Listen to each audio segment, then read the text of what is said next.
গৰু হালৰ পৰিৱৰ্তে কিবা এটা কৰিব পৰা যায় নেকি? মাথো 12,000 টকা খৰচ হৈছে। নমস্কাৰ জনাইছোঁ সকলোকে। আজি আহিছোঁ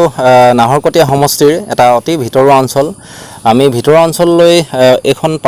পানীবুঢ়া গাঁও, 1 নং পানীবুঢ়া গাঁও, আৰু পানীবুঢ়া গাঁৱৰ ব্যক্তিসকলৰ একমাত্ৰ কৃষি প্ৰধান অঞ্চল, আৰু ইয়াত চহা অসমীয়াৰ এটা জীৱনশৈলী দেখা যায়। আৰু কৃষি বুলি ক'লে আমি আহিলা হিচাপে গৰুহাল বা আমাৰ মনত পৰে কপুটাৰ বা পাৱাৰ টিলাৰ বুলি কোৱা হয়। তো পাৱাৰ টিলাৰ বা কপুটাৰখন আমি সাধাৰণতে আমাৰ চহা জীৱনৰ এজন খেতিয়কে বা এজন ব্যক্তিয়ে কিনিবলৈ হ'লে যথেষ্ট ধনৰ বিনিময়ত এখন পাৱাৰ টিলাৰ ক্ৰয় কৰিবলগীয়া হয়। তো গতিকে আমি এনেকুৱা এজন ব্যক্তিৰ ওচৰলৈ আহিছোঁ, যিজন ব্যক্তিয়ে নিজে উদ্ভাৱন কৰি উলিয়াইছে নাহৰকটীয়া সমষ্টিৰ এটি ভিতৰুৱা অঞ্চল, যিটো চহা অঞ্চল, খেতিৰ লগত জড়িত অঞ্চল, তেওঁ উদ্ভাৱন কৰি নিজে উলিয়াইছে। বিমল গগৈ ডাঙৰীয়া, তেখেতৰ ওচৰলৈ আহিছোঁ। তেখেতৰ সৈতে আমি কথা পাতিম। আমাৰ সৈতে আছে বিমল গগৈ ডাঙৰীয়া, আৰু তেখেতে আনুষ্ঠানিক শিক্ষা লৈছে নি বা কেনেধৰণে তেওঁ বনাবলৈ আৰম্ভ কৰিছিল, কেতিয়াৰ পৰা এনেকুৱা ধৰণৰ কামত তেওঁ জড়িত, গোটেই কথাখিনি আমি আলোচনা কৰিম। তো বিমল গগৈ ডাঙৰীয়া, আপোনাক স্বাগতম জনাইছোঁ আমাৰ চেনেললৈ। নমস্কাৰ। আপুনি প্ৰথমে কেনেধৰণে আপুনি ভাবিলে যে এনেকুৱা এখন আমি বনাব লাগে বা পাৰি নেকি বনাব বুলি? হয়, প্ৰথমে আপোনালোকক মই কি কয় ধন্যবাদ দিছোঁ। হয়, আপোনাৰ যিটো প্ৰশ্ন, মই বৰ্তমান এজন অটো চালক। হয়, অটো চলাই থাকোঁতে আপোনাৰ ধৰি লওক পিছফালে যিবিলাক মানুহ বহি যায়, তেওঁলোকৰ ওচৰত মই কথাষাৰ গম পাইছিলোঁ যে স্কুটাৰ ইঞ্জিনৰ পৰা কিবা এটা কৰিব পৰা যায় নেকি। ঠিক তেনেধৰণে মানে কথাষাৰ শুনি মই ঘৰলৈ আহিলোঁ। ঘৰত আহি চিন্তা কৰিলোঁ যে কি ধৰণে কামটো কৰিলে হ'ব। মই সেই বুলি ভাবি স্কুটাৰ ইঞ্জিনটো ব্যৱহাৰ কৰি এখন ট্ৰেক্টৰ বনাব পাৰোঁ নেকি বুলি 2019 চনৰ আগষ্ট মাহত মই এখন ট্ৰেক্টৰ বনাইছিলোঁ। ঠিক সেইধৰণে মানে মই ট্ৰেক্টৰখন বনাবৰ কাৰণে যেনেকৈ ধৰণৰ চেষ্টা কৰিছিলোঁ, কিন্তু সেই বছৰ প্ৰথম বনাইছিলোঁ যেতিয়া নেকি সিমান সাৰ্থক হোৱা নাছিল। তথাপিতো মানে চেষ্টাৰ অবিহনে একো নাই। মই আকৌ চেষ্টা কৰিলোঁ, ঠিক সেইধৰণে যদি নহ'ল আকৌ বেলেগ ধৰণে কিবা কৰিব পৰা যায় নেকি। সেনেকৈ চেষ্টা কৰিয়ে মানে এইবাৰ যিখন ট্ৰেক্টৰ বনাইছোঁ, আগতখনতকৈও তুলনাত মানে যথেষ্টখিনি অলপ উন্নতি হৈছে, আৰু বাবলৈও ভাল লাগে। আগতে যিহেতু যিখন বনাইছিলোঁ সেইখন আপোনাৰ ধৰি লওক বহুত স্পীড গৈছিলে, আৰু স্পীড গ'লেতো নহ'ব, মানুহ ভাগৰি যায়। ঠিক তেনেধৰণে অইন মানুহো চলাবলৈ পৰা হ'ব লাগিব। যিহেতু সেই কথাষাৰ চিন্তা কৰিয়ে মই এইবাৰ অলপ ছিষ্টেমটো মডিফাই বুলি কোৱা আগতে সেনেকুৱা ধৰণৰ বস্তুটো বনাই কিনে এইবাৰ 2 নম্বৰ বা 1 নম্বৰ গিয়াৰ চলাব পৰাকৈ হ'লেও মানে মই অলপ কম স্পীড যাব পৰাকৈ সেনেকুৱা ধৰণৰ বনাইছোঁ। আৰু ঠিক তেনেধৰণে কামটো মই কৰিব লাগিব আহিছোঁ। আপুনি বৰ্তমান মাটি চহ কৰি আছে? হয়। সেইখন আপোনাৰ পাৱাৰ টিলাৰে, আপোনাৰ হাতেৰে নিৰ্মিত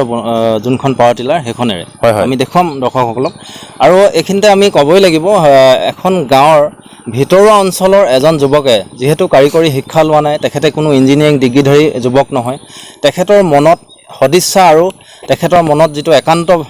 মন আছে, তেখেতে এনেকুৱা এটা কাম কৰিছে, যিটো কামেৰে আমাৰ গোটেই মৰাণ অঞ্চল বা টিংখাং অঞ্চল বা নাহৰকটীয়া অঞ্চল বা অসমকে গৌৰৱান্বিত কৰিছে। আপুনি আগুৱাই যাওক, আমাৰ সদায় শুভকামনা থাকিব আপোনালৈ। আৰু আপুনি কি ব্যৱহাৰ কৰি প্ৰথম আপুনি কৈ যাওকচোন, আপোনাৰ সামগ্ৰীবিলাক কি ল'লে? প্ৰথমে মই বালা চুপাৰ এখন লৈছিলোঁ। বালা চুপাৰ প্ৰথম মানে কি হ'ল, তাৰ ইঞ্জিনটো ব্যৱহাৰ কৰিছোঁ, আৰু গেৰ ক্লাছটো তাত থাকেই। তাৰপাছত এটা মানে কি হ'ল, যিটো মানে ধোঁৱাওলা টেংকি, স্কুটাৰৰ যিটো মানে ধোঁৱাওলা টেংকিটো, সেইটো মই নিদিলোঁ, কাৰণ কেলৈ সেইটো হ'ল চেপেটা আৰু পানী সোমোৱা চান্স থাকে দ পথাৰবিলাকত বাবৰ কাৰণে। মই সেইটো বেলেগভাৱে বনালোঁ, আপোনালোকে নিশ্চয় ভিডিঅ'ত দেখিব। আৰু যিটো টেংকি, মানে আগতে যিটো টেংকি দিছিলোঁ, সেই টেংকিটো মানে বহুত ডাঙৰ হয়, বস্তু খাপ নাখায়। সেই গতিকে মই এটা বেলেগ টেংকি, তেলৰ টেংকি বহাইছোঁ। আৰু চেইনডাল নিতিতিবৰ কাৰণে এটা বক্স বনাইছোঁ। আৰু কেজুৱেল মই ঘৰতে বনাই লৈছোঁ, কেজুৱেল। আৰু হাল বাবৰ কাৰণে যিখন ফাল, আগতে মই 3খন ফাল লগাইছিলোঁ। 3খন ফাল লগালে আপোনাৰ চাপটো ডাঙৰ হৈ যায়, ফলত মানে গাড়ীখন কিছু কষ্ট হয়। আৰু সেনেকৈ পালেতো নহ'ব, সেই গতিকে মই এখন ফাল লগাইছোঁ যাতে মাটিখিনি অকল এফালে ঢলিয়াই যায় আৰু সেই ফালখনতে মই এডজাষ্ট লগাইছোঁ যাতে কমকৈ লগাব পাৰি বা বেছিকৈ লগাব পাৰি আৰু যিখন মানে স্কুটাৰৰ যিটো মানে আগতে যেনেকৈ মই এনেকৈ এক্সেলেটৰ বনাইছিলোঁ কিন্তু এইবাৰ নহয় সেইবাৰ চিষ্টেমটো বেলেগ কৰিছোঁ যাতে হাততে মানে ধৰি লওক আমাৰ এইবিলাক ট্ৰেক্টৰৰ নিচিনাকৈ মানে এইভাগে ধৰিব পৰাকৈ মই তাতে এক্সেল লগাইছোঁ ক্লাছ লগাইছোঁ আৰু গিয়াৰ লগাইছোঁ ঠিক তেনেধৰণে বস্তুটো বনাইছোঁ গগৈ ডাঙৰীয়া আমি গম পাইছিলোঁ আপুনি এখন পাৱাৰ টিলাৰ কিনিবৰ কাৰণে আপুনি যথেষ্ট কষ্ট কৰিছিল আৰু সেই সময়ত আপুনি কাৰোবাক টকাও দিছিল বুলি শুনিছিলোঁ তো সেনেকুৱাখিনি পৰিস্থিতিৰ মাজতো আপুনি হতাশ নহৈ আপুনি নিজে উদ্ভাৱন কৰিছে এইটো কিন্তু আপোনাৰ সেই ব্যক্তিজনৰ যিহেতু তেওঁ এনেকুৱা এটা কাম কৰিলে কিন্তু সেই কামটোৱে আপোনাক মানে আপোনাক বৰঞ্চ ওপৰলৈ লৈ গ'ল আপুনি এখন ট্ৰেক্টৰ আজি উদ্ভাৱন কৰিবলৈ শক্তি পালে ভগৱানে আপোনাক শক্তি দিছে তো আপুনি বৰ্তমান স্থানীয় বিধায়ক যিহেতু আপোনাৰ নাহৰকটীয়া সমষ্টি স্থানীয় বিধায়কৰ পৰা আপুনি কিবা সহায় সহযোগ বিচাৰিছে নেকি বা আগলৈ আপুনি আৰু এনেকুৱাকৈ কাম কৰি যাবলৈ নিশ্চয় বিশেষ মানে কথাটো এনেকুৱা নহয় আমি যিহেতু নিবনুৱা যুৱক আৰু আমি কি ধৰণে খেতিটো কৰিব পাৰোঁ তাৰ বিশেষ আমি চিন্তা কৰোঁ দেই কাৰণ কেলৈ বিশেষকৈ কি কয় খেতি কৰিব হ'লে আমাক প্ৰথম কথা এহাল গৰুৰ কথা আছে গৰুহাল পুহিবলৈ নতুবা ট্ৰেক্টৰ গৰুহাল পুহিবলৈ হ'লেও আমাক বিশেষ এডোখৰ জেগা লাগিব আৰু আজিকালি বিশেষ আমাৰ ওচৰত কোনো জেগা নাই সেই গতিকে আমি কি কৰিলোঁ কি কয় সেই জেগা নথকাৰ কাৰণে মই গৰুহালৰ পৰিৱৰ্তে কিবা এটা কৰিব পৰা যায় নেকি সেইটো চিষ্টেম কৰিছোঁ যাতে গৰু নাঙল ব্যৱহাৰ কৰি ধৰি লওক গৰু ফালখন নাঙলৰ ফালখন ব্যৱহাৰ কৰি মই বনাইছোঁ আৰু কথাটো কি হ'ল আমাৰ নাহৰকটীয়া যিজন বিধায়ক আপোনাৰ তৰংগ গগৈদেৱ তেওঁ যদি নিশ্চয় এই ভিডিঅ'টো চায় তেওঁ মানে মনত জাগিব যে বিশেষকৈ আমাৰ অসমীয়া ল'ৰা এজনে যে আমাৰ নাহৰকটীয়া সমষ্টিত এনেকুৱা এটা কাম কৰিছে নিশ্চয় তেওঁ ভাল পাব বুলি মই ভাবিছোঁ আমিও আশা ৰাখিছোঁ বিধায়ক মহোদয়লৈ আমাৰো আহ্বান তেওঁ আহি যাতে গগৈদেৱক অকণমান যদি সকাহ দি অকণমান যদি সাহস প্ৰেৰণা দিয়ে আমি গগৈদেৱ লগতে আৰু সমগ্ৰ আমাৰ পানীবুঢ়াৰ ৰাইজেও ভাল পাব বুলি আমি আশা কৰিছোঁ আৰু তেখেত আহিব বুলি আমি আশা কৰিছোঁ আৰু আপুনি কিমান টকা ব্যয় কৰিলে বৰ্তমান এই বস্তুখিনি আপুনি কিনোতে বা ছেকেণ্ড হেণ্ড বস্তুখিনি কিনোতে তাৰমানে এনেকুৱা ধৰণৰ কথাটো এহাল গৰুৰ দাম যিহেতু আপোনাৰ 40,000 টকা আৰু সেই 40,000 টকা এই ট্ৰেক্টৰখনত বিশেষকৈ ব্যৱহাৰ হোৱা নাই ইয়াত মাথো 12,000 টকা খৰচ হৈছে তাৰমানে এটা গৰুৰ দাম আৰু গৰুহাল পুহিবলৈ যিহেতু আমাৰ কিছু কষ্ট হয় মানে বান্ধিবলগীয়া হয় বাৰু ধৰি লোৱা কি কয় জেগা এডোখৰ লাগে আৰু মানুহজন অকল গৰুৰ লগতে ব্যৱহাৰ কৰিবলগীয়া থাকিবলগীয়া হয় ঠিক তেনেধৰণে মানে 12,000 টকা খৰচ কৰি কিনে মই এই গাড়ীখন বনাইছোঁ আপোনালোকৰ আৰু এটা কথা থাকি গৈছে ক'বলৈ মই ছেকেণ্ড হেণ্ড মানে যিটো পেলনীয়া বস্তু আপোনাৰ ধৰি লওক মটৰচাইকেলৰ পালচাৰৰ চেইন স্পকেট লগাইছোঁ দেই চেইন স্পকেট দুডাল লগাইছোঁ মই চেইন দুডাল লগাইছোঁ তেনেধৰণে ব্যৱহাৰ কৰিছোঁ আৰু 12,000 টকা খৰচ হৈছে কাৰণ কেলৈ যিহেতু এইখিনি কৰিবৰ কাৰণে বিশেষ এটা ৱেল্ডিং মেচিন দৰকাৰ হয় আৰু সেই ৱেল্ডিং মেচিনটো মোৰ ওচৰত নাই মই বেলেগৰ পৰা আনিবলগীয়া হৈছে আৰু দুজনমান ভাইটিয়ে মোক সেই ৱেল্ডিং মেচিন দি সহায় কৰিছে হয় আপুনি এতিয়া আপোনাৰ পোনপটীয়াকৈ আমি আমাৰ কোনোবা যদি সদাশয় ব্যক্তিয়ে সহায় কৰিব বিচাৰে তেখেতক প্ৰয়োজনীয় বস্তুটোৱে হৈছে ৱেল্ডিং মেচিন হয় যিকোনো তেওঁ আটাইতকৈ প্ৰয়োজনীয় বস্তুটোৰ নাম কৈছে ৱেল্ডিং মেচিন সদাশয় কোনোবা ব্যক্তি নাহৰকটীয়া সমষ্টি হওক বা অসমৰে হওক কোনোবা ব্যক্তিয়ে যদি তেওঁক সহায় কৰিব বিচাৰে বা পাৰে সহায় কৰক আমি সহায় কৰিবলৈ অনুৰোধ জনাইছোঁ আৰু আপোনাৰ ট্ৰেক্টৰখনে বৰ্তমান পেট্ৰল মানে আপোনাৰ কেনে বিঘা হিচাপত কেনেধৰণে আপোনাৰ কথাটো এনেকুৱা ধৰণৰ যিখন নেকি পাৱাৰ টিলাৰে মাটিখিনি কাটোতে আপোনাৰ এফুট বহলকৈ কাটিব পাৰে প্ৰথম এফুট বহলকৈ মানে হুবহু আপোনাৰ ফালখন মানে গৰু ফালৰ নিচিনা এনেকুৱা ধৰণৰ মই আপোনালোক কৈছোঁ যিহেতু পাৱাৰ টিলাৰখন যিখন মানে ধৰি লওক আপোনাৰ কি কয় VST হওক বা এনেকুৱা ধৰণৰ কিছুমান সেই ট্ৰেক্টৰবিলাকে আপোনাৰ এপাক ঘূৰোঁতে এফুট মানে বহলে কাটে কিন্তু ইয়াত যে এখন ফাল লগাইছোঁ মই সেইখনৰ লগত তুলনা বহুত পাৰ্থক্য মানে সেই গতিকে সেই এফুট ঘূৰোঁতে ইয়াত হয়তো দুপাকো ঘূৰিবলগীয়া হয় বুজিলেনে সেই দুপাক ঘূৰোঁতে মানে কি হ'ল আপোনাৰ তেল মানে বিঘাই প্ৰতি ধৰি লওক আপোনাৰ 1.5 লিটাৰ তেল ব্যৱহাৰ মানে বস্তুটো প্ৰয়োজন হয় বিঘাত মানে 1.5 লিটাৰ তেল মানে পেট্ৰল হয় পেট্ৰল আপোনাৰ আজিকালি অকণমান পেট্ৰলৰ যিহেতু আমি জানো সকলোৱে দাম বাঢ়িছে তো প্ৰতি বিঘাত আপোনাৰ 150 টকা পইচা খৰচ হ'ব এখেতৰ যোনখন পাৱাৰ টিলাৰে যদি চহ কৰিব বিচাৰে মাটি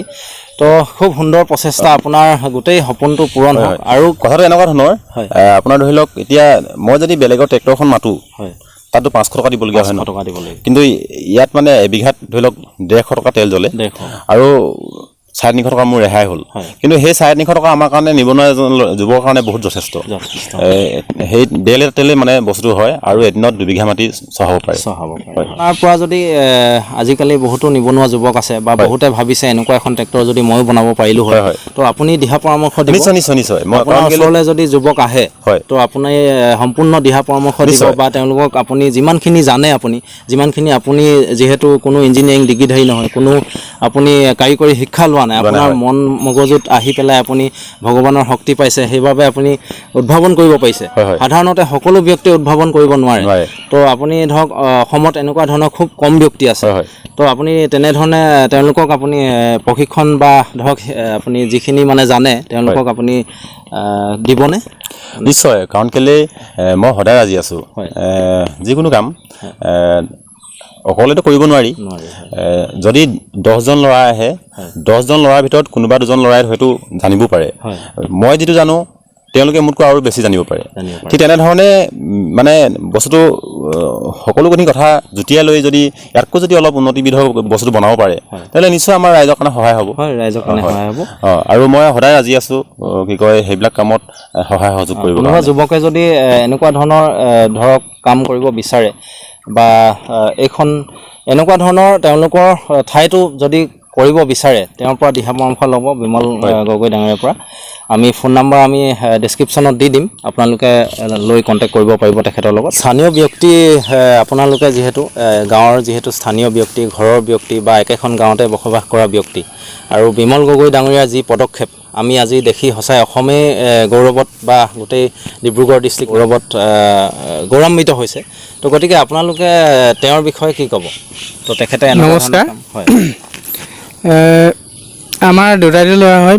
বিমল গগৈ তেখেতে বহুত কষ্ট কৰে মানে এইবিলাকলৈ মানে আপোনাৰ কাঠৰ ফ্ৰেম বনাই লৈ কেনেকৈ কি হ'ব এইবিলাক গোটেইবিলাক চাই লৈ পিনে বস্তুবিলাক এনেকৈ মানে বনাইছে আৰু ভাল পাইছোঁ আপোনালোকক যে ৰাইজৰ মাজলৈ আপোনালোকে এই প্ৰতিভাটো উলিয়াই নিব খুজিছে আৰু বহুত ভাল পাইছোঁ যাতে আৰু দুজন ল'ৰা আহে এনেকৈ শিকিবলৈ মেলিবলৈ আমিও বিমল গগৈক বহুত উৎসাহ দিছোঁ মানে বাকীভাগে ওচৰৰ পইচা পাতি সহায় নকৰিলেও বাকীভাগে চোৱা মেলা কৰি বহুত ভাল পাওঁ আৰু সেই গতিকে অকণমান কিছুমান এনেকৈ হ'ব নাই তেনেকৈ হ'ব নাই কয় কথাবিলাক মই কওঁ যে এনেকৈতো কৰিলে ভাল হ'ব নেকি সেইধৰণে আৰু আজি আপোনালোকৰ অঞ্চলৰ সঁচাই আমি হয়তো পানীবুঢ়া গাঁও এখনলৈ আমি আহিম বুলি ভবাও নাছিলোঁ বা বহুতে আজি এওঁৰ বাবে আজি চাবলৈ আহিছে আপোনালোকৰ গাঁওখন আচলতে এইটো এটা বহুত ডাঙৰ বস্তু আচলতে আমাৰ অসমৰ বাবে যেনেকৈ বাহিৰৰ পৰ্যটক আহে তেনেধৰণে এখন গাঁৱৰ এজন যুৱকৰ প্ৰতিভাক লৈ আজি অসমৰ মানুহে গম পাইছে আৰু আহিছে চাবলৈ তো আমি আপোনালোকে সদায় সহযোগিতা আগবঢ়াব আৰু স্থানীয় বিধায়কৰ বাবে আপোনালোকৰ কিবা অনুৰোধ থাকিব নেকি নিশ্চয় স্থানীয় আমাৰ বিধায়ক তৰংগ গগৈদেৱে যদি এই ট্ৰেক্টৰখন চাই কিবা এটা আৰ্থিক হিচাপে যদি মানে অনুদান দিয়ে নিশ্চয় বিমল গগৈ আৰু বহুত উপকৃত হ'ব আৰু এনেকুৱা ট্ৰেক্টৰ উদ্ভাৱন কৰিবৰ কাৰণে চেষ্টা কৰিব বুলি মই জানো মোৰ দৃঢ় বিশ্বাস আছে ধন্যবাদ বলক আমি অকণমান চাই লওঁ এবাৰ ঠিক আছে আপোনাৰ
যাব